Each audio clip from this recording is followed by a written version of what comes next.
Kingsgate School. In my last video, I mentioned that we'll be redeveloping our curriculum. Our curriculum, in a nutshell, is simply about how we teach and learn. Developing a curriculum does take time, and it's our goal to have our new curriculum in place by the end of this year, ready to go for our transition to the new school. But before we get into that, I want to take you on a journey of how we got to this point in time.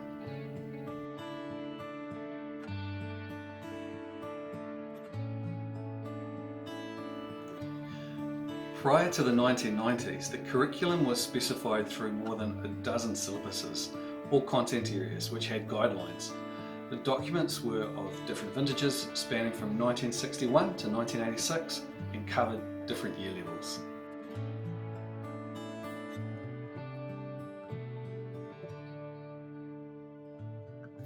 Following a public consultation on the curriculum in the mid-1980s, the then Department of Education began work on an overall framework for a revised school curriculum.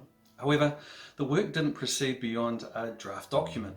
It was effectively sidelined by the reform of the Administration of Education in 1989 and by a change of government in 1990.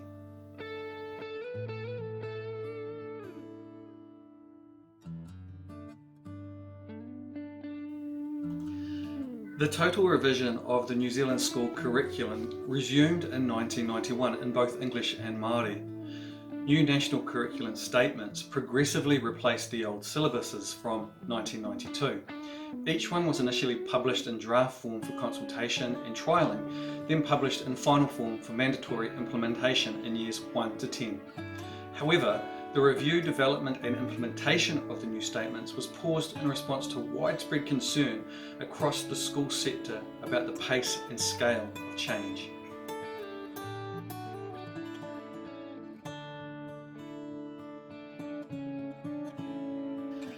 In April of 2003, the government published the New Zealand Curriculum Stocktake Report, and as a result, the foundations of the New Zealand curriculum as we have it now began its co-construction phase. Between 2004 and 2005, more than 15,000 students, teachers, principals, advisors and academics contributed to developing the draft New Zealand curriculum. The curriculum's key principles, key competencies, values and essential learning areas essence statements were created.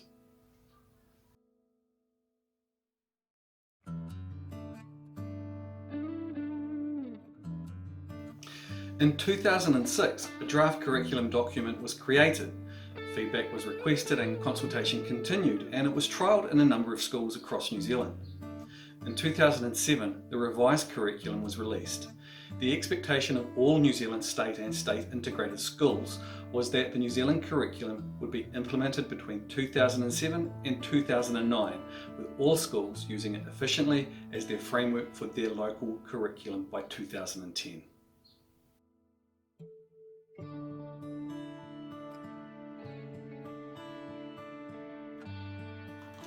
In 2008, the newly elected government introduced a policy of national standards in reading, writing and mathematics for primary age students.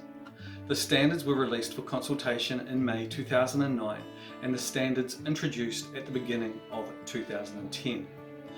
The New Zealand curriculum, which had been brilliantly conceived, now found itself crowded out by the diametrically opposed ideology of the national standards, a hugely damaging policy launched quickly on the heels of the New Zealand curriculum and which undermined its successful implementation.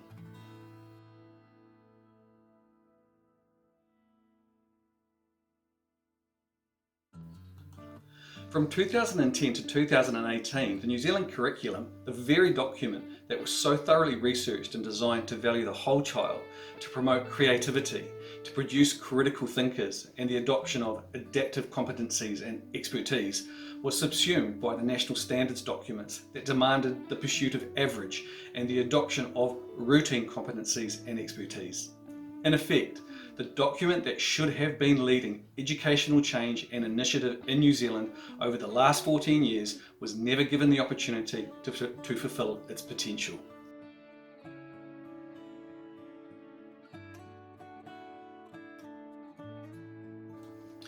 In December 2017, the national standards were removed and the New Zealand education system was able to embrace the New Zealand curriculum once again.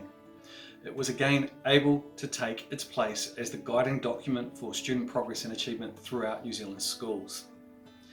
However, returning to and embracing the intent and nature of the New Zealand curriculum has and still is taking time.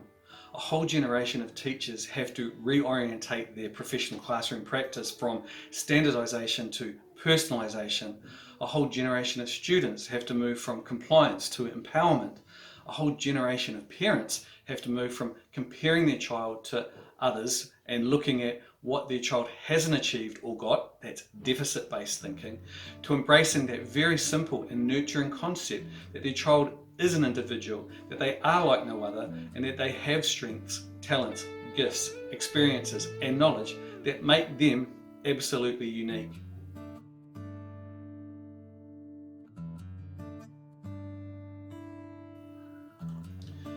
So this is where we find ourselves now. In 2021, Kingsgate School, in conjunction with the Ministry of Education, is on a journey to re-embrace the New Zealand curriculum framework and deliver to our students a bold local curriculum that embraces Christian education and fulfills both our school's vision and mission.